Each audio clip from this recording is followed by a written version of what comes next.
Dasar Revolusi Perindustrian Keempat Negara Dasar 4IR Negara dilancarkan pada hari ini untuk mentransformasikan Malaysia menjadi sebuah negara berpendapatan tinggi berpacukan teknologi termaju 4IR dan pendigitalan.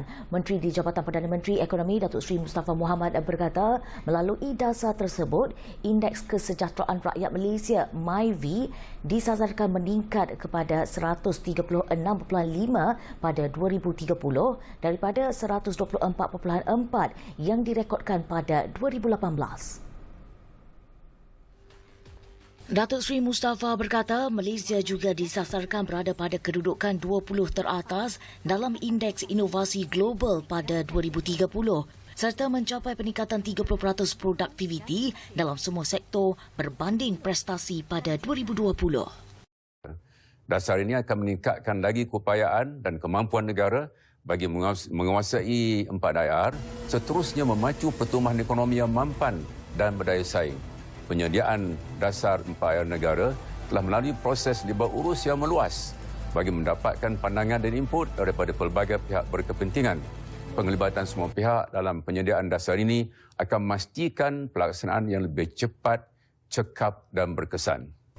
Beliau berkata demikian dalam ucapan pelancaran dasar 4IR negara yang diadakan secara maya pada Khamis bersama-sama Menteri Sains, Teknologi dan Inovasi MUSTI, Khairi Jamaluddin.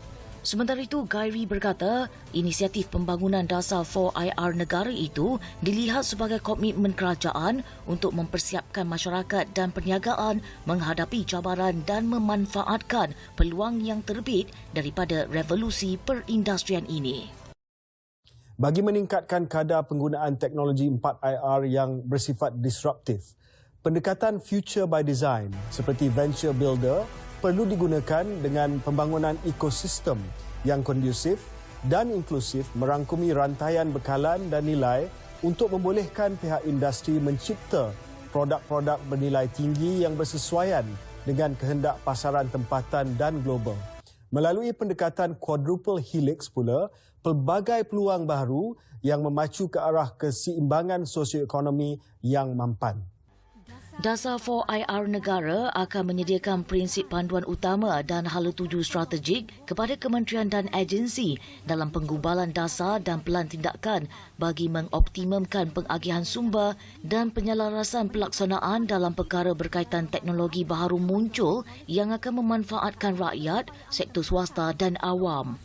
Dasar itu menyokong dasar-dasar pembangunan negara seperti Wawasan Kemakmuran Bersama 2030, WKB 2030 dan Rancangan Malaysia 5 tahun.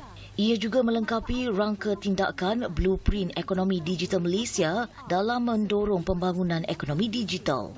Strategi dan inisiatif di bawah dasar 4IR negara akan diurus tadbir oleh Majlis Ekonomi Digital dan 4IR negara yang dipengerusikan oleh Perdana Menteri Tan Sri Muhyiddin Yassin.